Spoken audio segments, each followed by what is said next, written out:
Do you remember the very moment when you realized that you were famous, that you became famous?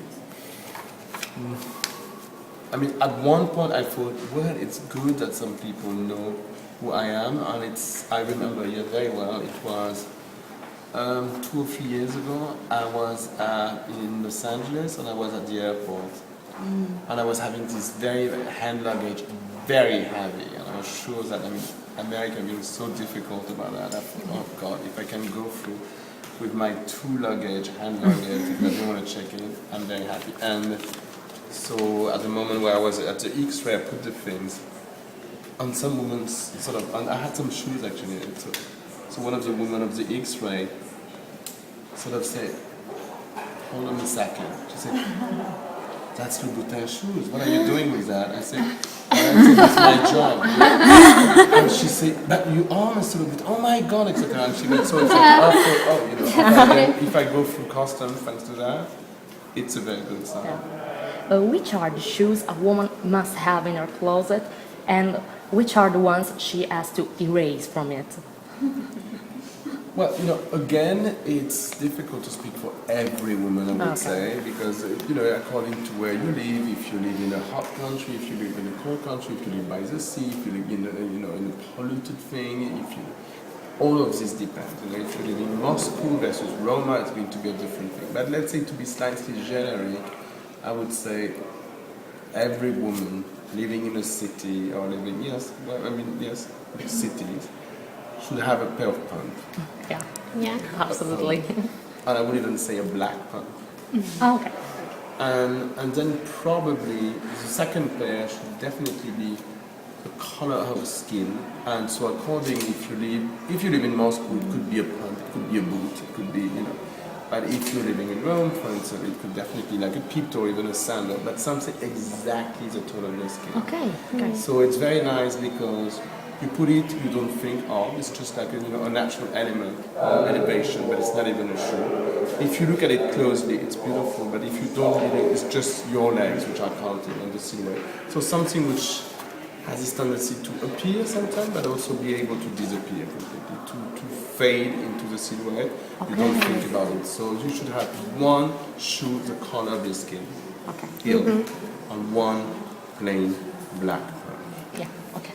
To erase, literally now. We need to know. No. Clogs.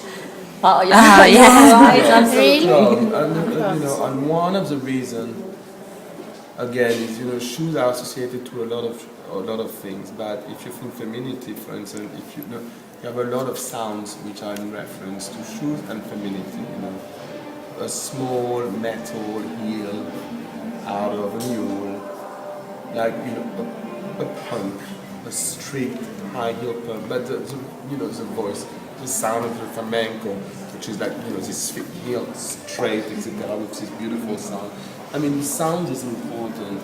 Some movies are about the sound of a shoe, like the person you express fear with the sound, or the way you walk, etc. If you think of the sound of a clog, if you close your eyes and you hear the clog arriving, you're thinking, okay, monkey's arriving, or you're thinking a horse is somewhere. You're not thinking really a woman. Okay. So for that, just for the sound, it should be erased. Okay. What about the Italian craftsmanship in your work? Your relationship with Made in Italy? Well, I do everything in Italy. No. All my shoes are made in Italy. And the very funny part is that the few factories I'm working with are mostly men. Apart from stitching, it's often women, but it's mostly men. And but I decided to work in Italy versus France, because at the beginning I was really, being French, I thought, made in France, Paris, etc. But the reality is that the quality of shoes is good in France, but it's a very masculine work. And one of the obvious quality of Italy is that they have this feminine hand. Even if it's done by men, there is something very feminine. Men in Italy have a sort of, being very masculine, they also still have they have a great feminine side in their work. And it's attention to details. Yeah, first of all, it's a culture of that. But the culture of Italian shoes, and it's not so old. Most of the shoes were made in the 50s, were made in France, and then it moved to Italy.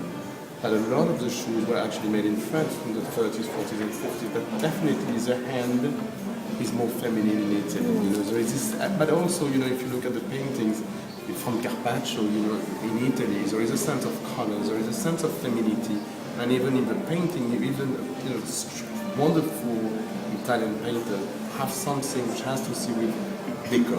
You know, the sense of elegance is really in the colors, etc. France is much more strict for that. So Italy is very, per la mano è molto migliore. Very good Italian. Grazie. Non è vero, ma